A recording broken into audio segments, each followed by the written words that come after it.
ও নবীর আশিকের দল, প্রথম আসমানের দরজা খুলে দিল। সমস্ত ফেরেশতারা আহলান সাহলান মারহাবান সবাই বাহবা দিল, সবাই সংবর্ধনা দিল। আবার এক চোখের পলকে দ্বিতীয় আসমানে চলে গেল, তৃতীয় আসমানে চলে গেল, চতুর্থ আসমানে চলে গেল, পঞ্চম আসমানে চলে গেল, ষষ্ঠ আসমানে চলে গেল, সপ্তম আসমানে চলে গেল। সপ্তম আসমানে যখন চলে গেল, সিদরাতুল মুনতাহা পর্যন্ত যখন গিয়েছে, শেষ সীমানা ওই সিদরাতুল মুনতাহা একটি বড়ই গাছ, ওখানে ওই বড়ই গাছের এক একটি পাতার মধ্যে সমস্ত মানুষের নাম লিপিবদ্ধ করা আছে, খোদাই করা আছে। মানুষের মৃত্যুর 40 দিন পূর্বে ওই বই একটা যার নাম লেখা থাকে, যার মৃত্যু নির্ধারিত হয়ে গেছে, 40 দিন আগে বড়ই গাছ থেকে বড়ই পাতা খসে পড়ে যায়। আর আজরাইল আলাইহিস সালাতু ওয়াস সালাম ওই পাতাটা নিয়ে 40 দিন পর্যন্ত ওই বান্দার বাড়ির সামনে গিয়ে ঘোরাঘুরি করে আর বলতে থাকে, বান্দা তোর হায়াতের বাজের শেষ, আর তুই এখনো আনন্দ উল্লাস করে বেড়াও। ও নবীর আশিকের দল, ওই সিদরাতুল মুনতাহা পর্যন্ত চলে গিয়েছে। যখন গিয়েছে, জিবরাইল বলে, ইয়া রাসূলুল্লাহ আমি আর সামনে যাইতে পারবো না। সুবহানাল্লাহ পড়েন। আশিক এবং মাশুকের খেলা এখন শুরু হবে। মজার আলোচনা এখন এখান থেকে হক বাতিলের ফারাক হয়ে যাবে, ডিভাইড হয়ে যাবে, আলাদা হয়ে যাবে। হক কাকে বলা হয়, বাতিল কাকে বলা হয়, বেঈমান কাকে বলা হয়, ইমানদার কাকে বলা হয়, আশিক রাসূল কাকে বলা হয়, মুনাফিক কাকে বলা হয়, আপনারা বাছনা করে নিতে পারবেন। ও নবীর আশিকের দল, সিদরাতুল মুনতাহা পর্যন্ত যাওয়ার পর জিবরাইল ডাক দিয়া বলে, ইয়া রাসূলুল্লাহ, ইয়া হাবিবাল্লাহ, আমি আর সামনের দিকে যেতে পারবো না। আমার নবীজি ডাক দিয়া বলে, জিবরাইল কেন তুমি সামনের দিকে যেতে পারবা না? জিবরাইল আলাইহিস সালাতু ওয়াস সালাম ডাক দিয়া বলেন, ইয়া রাসূলুল্লাহ, ইয়া হাবিবাল্লাহ, আমি যদি আর এক কদম সামনে যাই, আমার 600 নূরের পাকা আল্লাহর নূরে তাজাল্লিতে জ্বলে সরকার হয়ে যাবে। জোরে বলেন না সুবহানাল্লাহ। অথচ আমার নবীজি যাবে। সুবহানাল্লাহ পড়েন। এখন যারা বলে নবীজি মাটির তৈরি, তাহলে মাটির মানুষ আল্লাহর কাছে কেমনে গেল? সিদরাতুল মুনতাহার ওই পারে কেমনে গেল যেখানে জিবরাইল যাইতে পারে না? নূরের পাখাগুলো পড়ে সরকার হয়ে যাবে। অথচ আমার নবীজি আমার আল্লাহর কাছে সেইখানে যাচ্ছে। তাহলে নবীজি কি আমাদের মতো মানুষ হইতে পারে?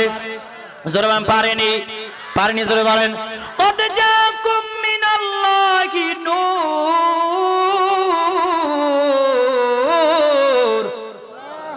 আমার নবীজি কিসের তৈরি? আমার নবীজি কি? জোরে বলেন। নূর। আর একটু জোরে কান সুবহানাল্লাহ। ও নবীর আশিকের দল, আমার নবীজি বলে, ও জিবরাইল ঠিক আছে, তোমার আর যাওয়ার প্রয়োজন নাই। আল্লাহ একটা রফরফ নামক একটি বাহন পাঠায় দিছে, একটা জায়নামাজের মতন। অনেকে আলিফ লায়লা দেখেছেন ছোটবেলায়। কি দেখছেন? ওই যে বিটি দিত আগে আলিফ লায়লা সিম্বাদ, মনে আসেনি? ছোটবেলায় মাদ্রাসা যখন ছুটি হইতো, আলিফ লায়লা যেই দিন চলতো, ওই দিন আগে থেকে ঘরে যায় বয়া থাকতাম, কখন সিরিয়াল শুরু হবে। এনে অনেকের মাসে না নাই সিম্বাদ, এই বিশাল ঐতিহাসিক ঘটনা। ওই দেখেন নাই, ওই আলিফ লায়লার মধ্যে এরকম যায় নামাজের মধ্যে একটা কাফের উপরে দাঁড়ায় থাকে, আর এমনি এমনি করে যায় কি যায় না? ধরেন ওই রকম উদাহরণ দিলাম। রফরফ নামক একটি বাহন পাঠাইছে। আমার আল্লাহ বলে, হাবিব আপনি এই বাহনের উপরে উঠেন, এই রফরফের উপরে উঠেন। আমার নবীজি রফরফের উপরে কদম মোবারক রাখলেন। রফরফ উঠতে শুরু করেছে। যত যায় নীরব নিস্তব্ধতা। আমার নবীজি বলে, আল্লাহ।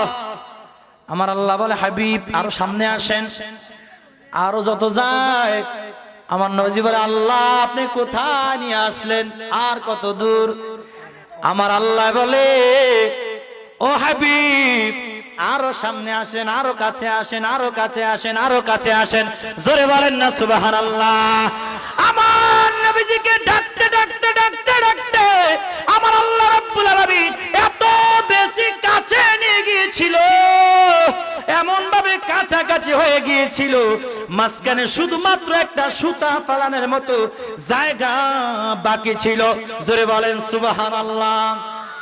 ধরেন হাফেজ সাহেব যদি আমার সামনে বসে, একটা এরকম চিকন সুতা যদি আমার সামনে ফালায়, তাহলে কেন আমাদের মধ্যে দূরত্ব আছে নাকি কাছাকাছি চলে গেছি? নাক তো বেজে যাবে, ঠিক কিনা বে ঠিক?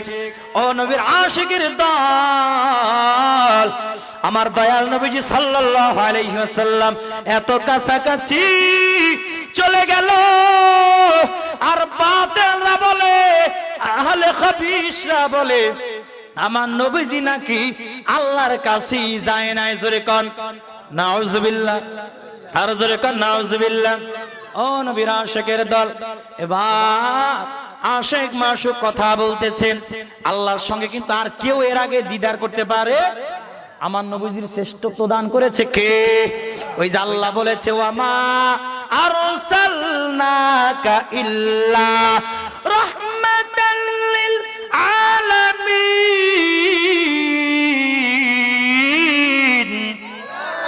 আল্লাহু আকবার বলেন। ও নবীর আশিকের দল, এবার নবীজি সাল্লাল্লাহু আলাইহি ওয়াসাল্লামকে জান্নাত জাহান্নাম সব কিছু ঘুরায় ঘুরায় দেখানো হলো। কি দেখানো হলো জোরে বলেন? জান্নাত জাহান্নাম। নবীজি যখন জান্নাতে গেল অনেক খুশি হয়ে গেছে। আহারে আমার উম্মতরাই জান্নাতের নাজ নিয়ামত ভোগ করবে, জান্নাতের নাজ নিয়ামত ভোগ করবে, কত শান্তির জায়গা। আবার যখন জাহান্নাম পরিদর্শন করতে গেলেন, জাহান্নামে ঢুকে আমার নবীজি চোখের পানি মুবারক ছেড়ে দিয়ে কাঁদে আর বলে, আরে আমার উম্মতরাই যদি জাহান্নামী হয়ে যায়, এই জাহান্নামের আযাব কিভাবে সহ্য করবে? আমার নবীজি আমার আল্লাহর কাছে গিয়াও উম্মতি উম্মতি বলে কাঁদে। জোরে বলেন না সুবহানাল্লাহ।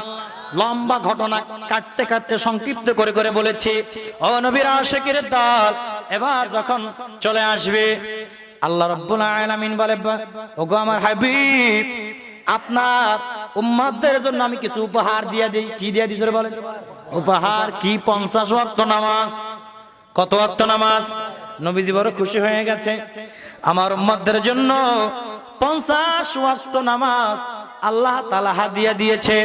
যখন ষষ্ঠ আসমানে আমার নবীজি চলে আসলো, মুসা আলাইহিস সালাতু ওয়াস সালাম ডাক দিয়া বলে, ইয়া রাসূলুল্লাহ, ইয়া হাবিবাল্লাহ, নবী গো, আল্লাহ আপনাকে কি উপহার দিয়েছে? এই যে লাইলাতুল মিরাজ, শবে মিরাজ আসতেছে 27 রজব, 26 দিনগত মানে 26 তারিখ রজব মাসের দিনগত রাত যেটা, ওইটাকে 27 রজব বলা হয়। কি বলা হয় জোরে বলেন? যেই দিন লাইলাতুল মিরাজের রাত্রে। অথচ বাংলাদেশে কিছু গুমটা মৌলবী আছে, তারা লাইলাতুল মিরাজ শবে মিরাজ মানতে চায় না। নাম শুনলি বলে বেদাত বেদাত বেদাত বলে, কি বলে না? অথচ আমার আল্লাহ রাব্বুল আলামিন সূরা বনী ইসরাঈলের 15 নম্বর পারার আপনার প্রথম পৃষ্ঠার 1 নম্বর আয়াতের মধ্যে বলেছে, হাফেজরা বাসা থাকলে ফজিলত আছে না নাই?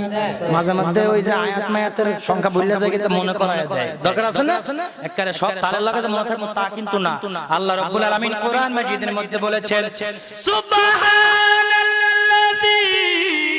আসরা বিআবদিহি লাইলান মিনাল মাসজিদিল হারাম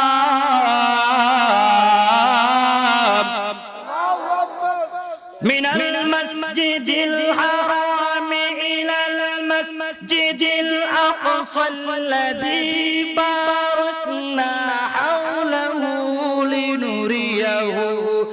لنريه من آياتنا